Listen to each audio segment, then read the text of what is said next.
बऱ्याच वेळा डीजी येतात क्लबला, मग त्याच्याकडे लक्षच देत नाही, कधी आले कधी गेले, काय असं होतात गोष्टी अशा बऱ्याच क्लबमध्ये होतात बघितल्या. दुसरं की असं त्यांचा टाइम किती आहे, म्हणजे आपल्या आता 4 क्लबला व्हिजिट द्यायची आहे त्यांना, एका दिवशी 2 क्लबला व्हिजिट जर त्यांनी ठेवली असेल तर त्यांनी आपल्यासाठी 4 तास ठेवलेले असतात. तर 4 तासापैकी मग आपण आपल्याकडे जे असलेले क्लब आहेत ते त्यांना ह्या प्रोजेक्टला या माझ्यासोबत, त्या प्रोजेक्टला माझ्यासोबत आलं पाहिजे, हे पण केलं पाहिजे डीजीनी, ते पण केलं पाहिजे.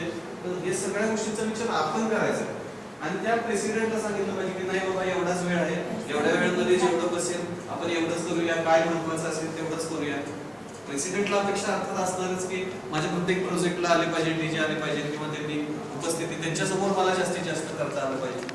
आणि या studies ups downs of a particular club as per membership development is come आपण 5 वर्षाचा डाटा जर आपण 5 वर्षाचा डाटा जर आपण काढला, रोटरी क्लब ऑफ उमरगा 5 वर्षाचा डाटा किंवा आपल्या डिस्ट्रिक्टचा डाटा उमरगाचा रोटरी डिस्ट्रिक्ट 3132 मागच्या 5 वर्षात आपण कसे झालो, 20 21 21 22 22 23 23 24 24 25 की विशेष करून मंगळवार आणि शुक्रवार तेव्हा बसेस कमी आणि सगळी लग्नाची गर्दी, त्या बसमध्ये चढायचं म्हणजे सगळं अवघड काम. पण कोणाचं मंगळसूत्र गेलंय, कोणाचं पाकिट गेलं, माझी एकदा काय केली लक्षात घ्या.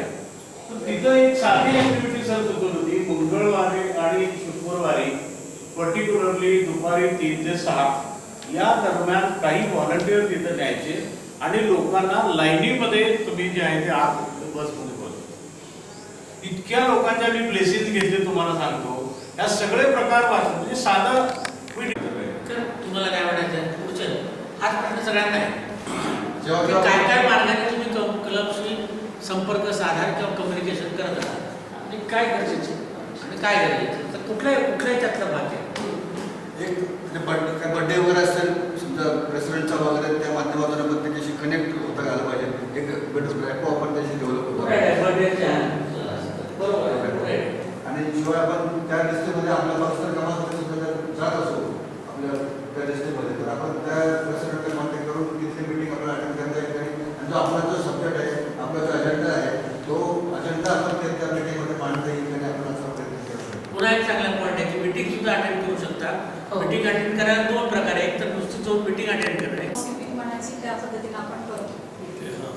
तर या कन्सेप्टवरती टोयोटाने बरंच काम केलेलं आहे आणि ऑटोमोबाईल इंडस्ट्रीमध्ये TPM या कन्सेप्टनी खूप सारं रिव्हॉल्युशन या इंडस्ट्रीमध्ये चालू आहे. आणि आमच्या इंडस्ट्रीमध्ये म्हणजे मी ज्या इंडस्ट्रीमध्ये काम करते तर तिथेही अशा प्रकारचे ट्रेनिंग्स वगैरे होतात. तर मागच्या वेळेस आम्ही पूर्ण जवळपास 1,500 लोकांना या पद्धतीचं ट्रेनिंग तर असं स्किल डेव्हलपमेंटचे असे काही बरेच कन्सेप्ट आहेत. तर त्याच्या पद्धतीनं गोल सेटिंग करून मी सुरू केली. त्यानंतर अजून एक आहे, काय सगळ्यात महत्त्वाचं आहे, स्वस्थ know your number. Know your number म्हणजे सगळ्या रोटेरियनने स्वतःचे हेल्थ आपने बोला की क्लब नहीं किया नाही सतीश काय माहिती का,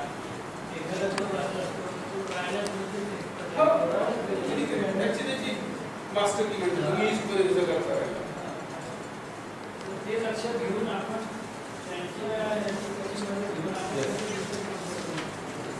थोडं असं म्हणायचं आहे, understanding that each plus is unique. तुझ्या आयडिया इंटरनेटच केल्या पाहिजे, हे ग्राईज होऊ नका. तुम्ही मार्गदर्शन कचेरीत नाही, यू आर ओनली सजेशन्स.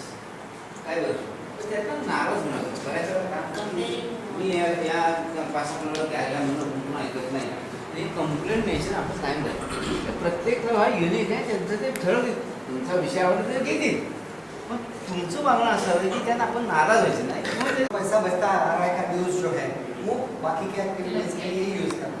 इन्होंने सॉल्यूशन बताया, करेक्ट बताया, उसको उसमें ऐड करने के लिए कुछ सॉल्यूशन है, आपको रीजंस देते हैं.